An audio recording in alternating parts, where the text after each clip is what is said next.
อืมขยำแบบนี้เลยหอมหอมครับ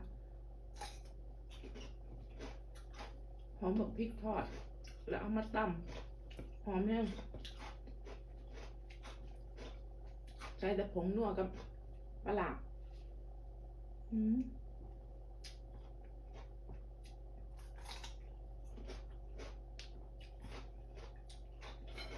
อืมแซ่บแห้ง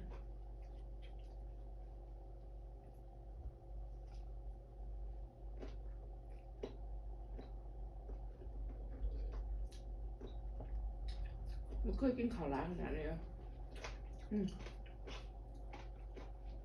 กินร้านแห้งเลยมันแสบมันเข้ากันกับข้าวหวานๆนะ